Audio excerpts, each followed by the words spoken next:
The Atheist Debates Patreon project presents A Humanist Funeral. Hey everybody, hope you're doing well. I have had a strange month or so, and we've been very busy. I did a wedding and a funeral in the course of one weekend. I drove to San Antonio to attend a wedding for a friend, a couple of friends, and then I left the service just before the reception started to catch a flight to another city in order to be the officiant at a funeral for someone.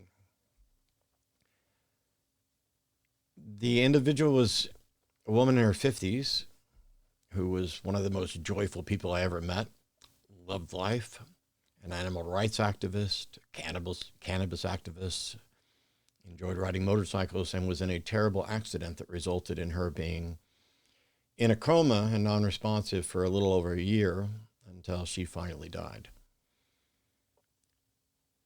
In talking with her husband, it was incredibly difficult for him dealing with all of this at the funeral, despite the fact that for him, as an atheist, as a humanist, she had died a year or so ago.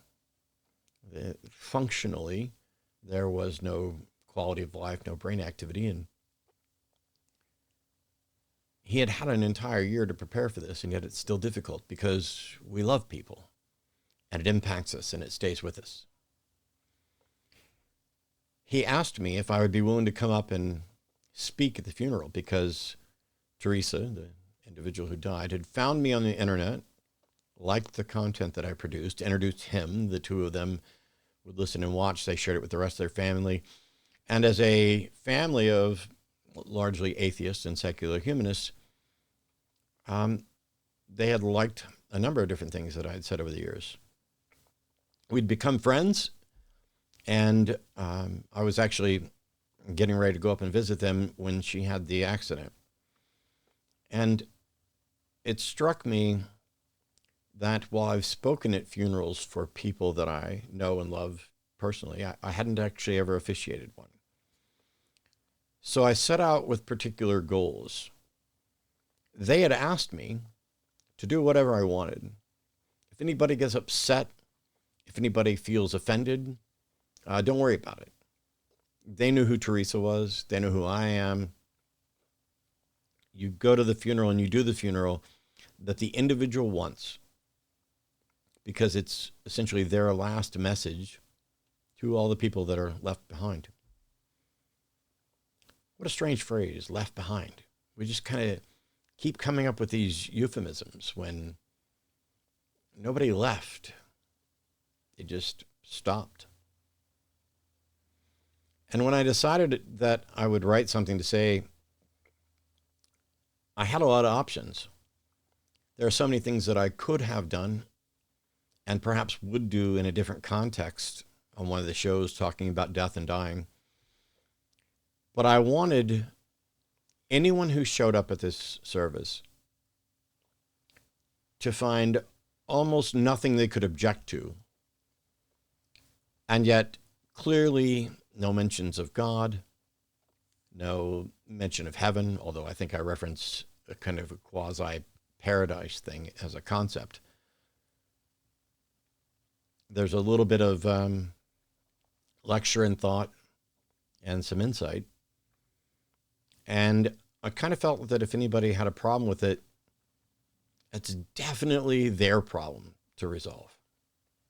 So this will feel a little bit different because I'm not standing up at a podium in front of a room full of mourners.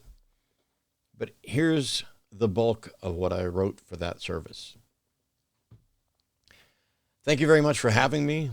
I'm very honored to be here. I wasn't prepared for how difficult and insightful it could be to write something to say at a funeral service. Good morning. I'm happy you're here. They feel off. They feel strange. That's how you would start maybe a Sunday morning sermon or something. But good morning, we're happy you're here, shouldn't feel off because they're sincere and true. I do hope you're having as good a morning as possible, and I am happy that you're here. We can be both happy and sad in different ways at the same time about different things.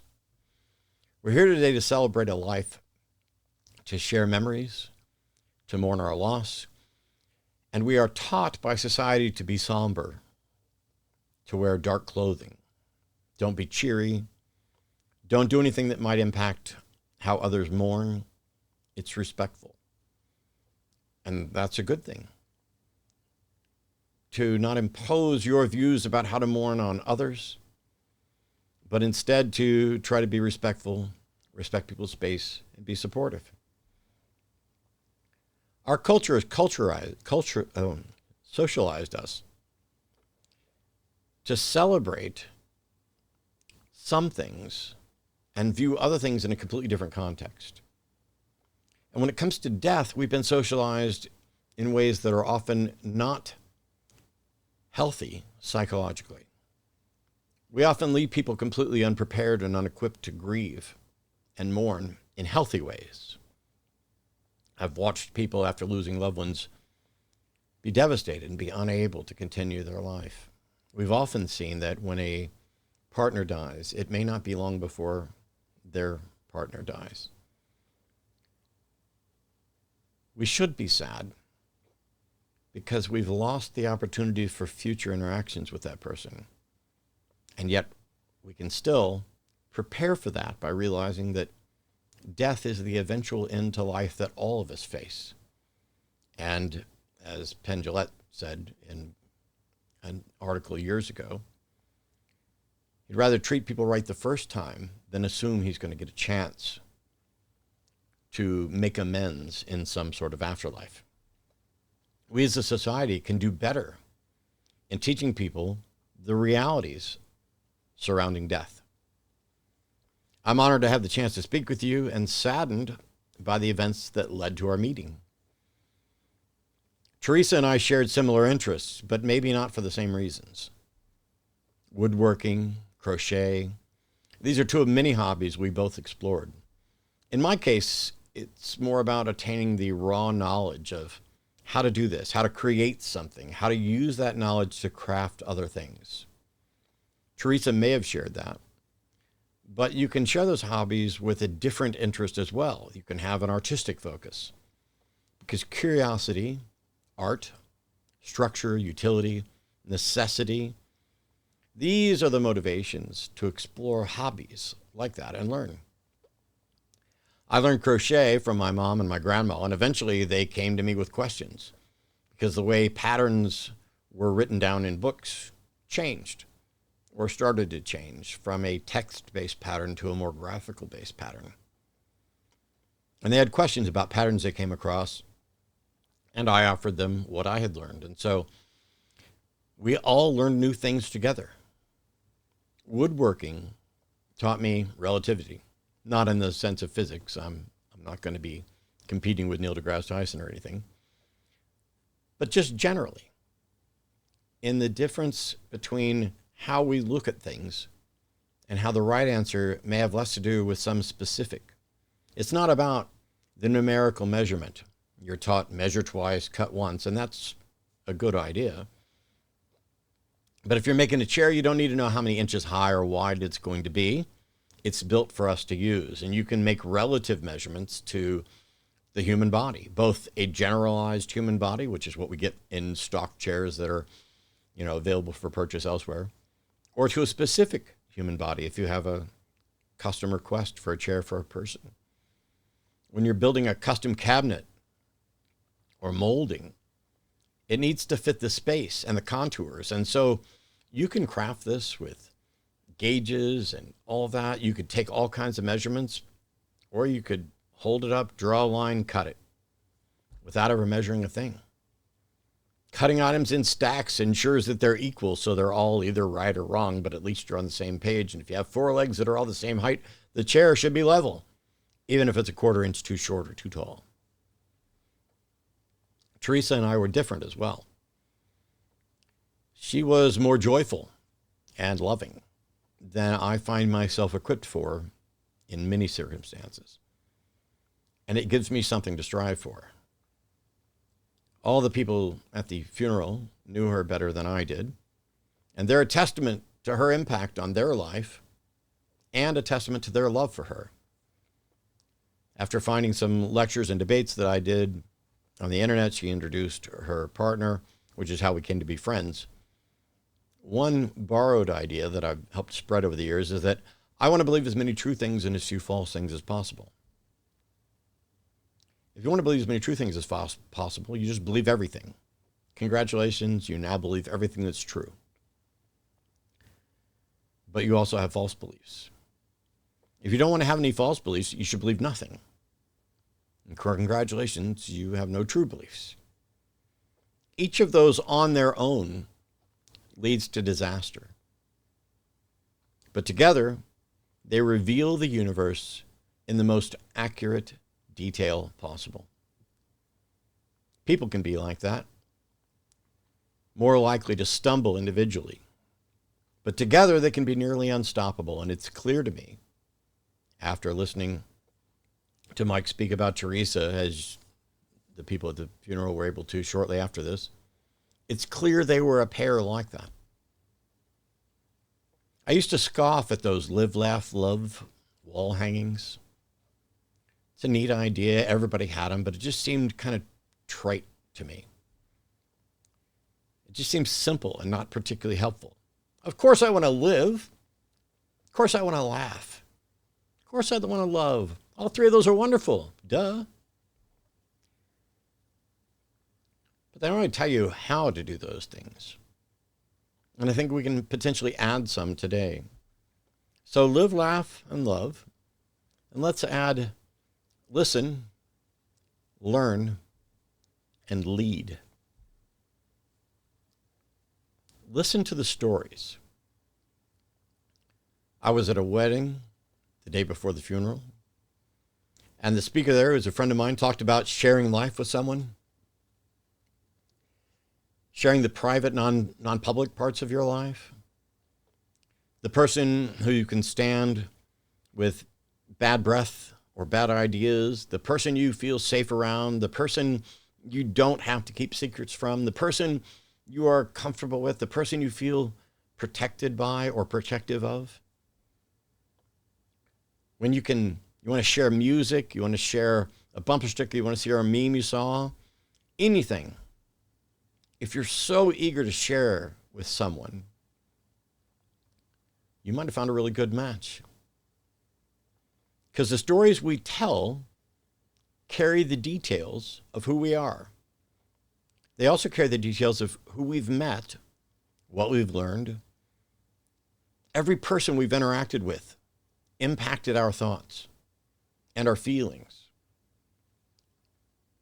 both positively and negatively, but they helped build and decorate all of your thoughts. Listening to those stories is one of the most significant ways that we learn. It's the sharing of ideas that teaches and then allows us to lead ourselves and each other to new ideas and new understandings. When you participate in that process, you'll leave an impression, and that impression continues after your life has ended. Do you remember that time Teresa did this? Said this, laughed at my joke, told me a secret, danced around, helped somebody out, gave you a hug, cried at your pain. Every single one of those memories is a fragment of her life, and it leaves an impression on your life that you cannot remove and wouldn't want to. And it persists, which means part of her persists as well. There's a meme about climate change where they're trying to convince folks of the problem. And someone's standing up and the caption reads, "What if it's all a big hoax and we create a better world for nothing?" The absurdity of the for nothing part always sticks with me. Yes, it's the point of the meme. And yes, I'm sure I don't have to explain it to anybody. A better world is its own reward. A better world is better. Why wouldn't you want that?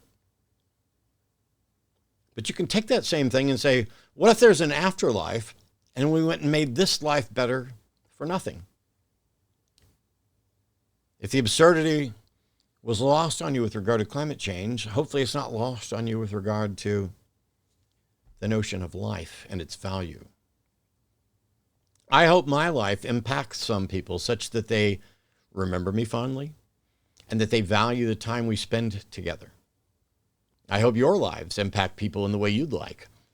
I hope you currently have great memories from your life and that you share them, because sharing them is how those ideas and the facets of you that can persist do. We share our thoughts with others through our words and actions, but when you share your thoughts, you're not merely sharing yourself. Those thoughts were crafted with the help of others, your family, your friends, and your enemies. Those individuals helped form those thoughts, and fragments of who they were persist, even if the specific events and faces and names fade. The specifics fade, but they are colored by every interaction, good and bad. When I said earlier that we as a society don't necessarily prepare ourselves in a healthy way for grief and loss, I mean we often try to give false comfort. If you believe you'll see someone again in an afterlife, it's easier to excuse not resolving your differences in this life. And I'm not saying you should necessarily strive to resolve every difference. But whether there's an afterlife or not, it shouldn't be an excuse for not making this life better. If you think you'll live forever somewhere else, that might diminish your efforts to make this world better. But you can work nonstop to make this world better for all of us, even if you're completely confident that you will be reborn or live forever in a paradise. It's definitely not for nothing. I am incapable of viewing life as a place to wipe my feet before some real life begins. I don't think it's true, and I don't find it appealing. I can't view every bit of life experience as if it were insignificant. Everybody you've ever known, and everyone they've ever known, and everyone anyone has ever known, and everything they've done, every story, every piece of art, every coffee table, every scientific discovery, every meal, every romance, every movie, every fact discovered and invented, every laugh, every wound, every tear, all of that was for nothing. That's just something my brain can't accept. This life matters. I hope you all listen to the stories that contain the fragments of memories of thousands of people. I hope you learn more about yourself and the world and use that knowledge to lead others to an even better understanding of the life we share.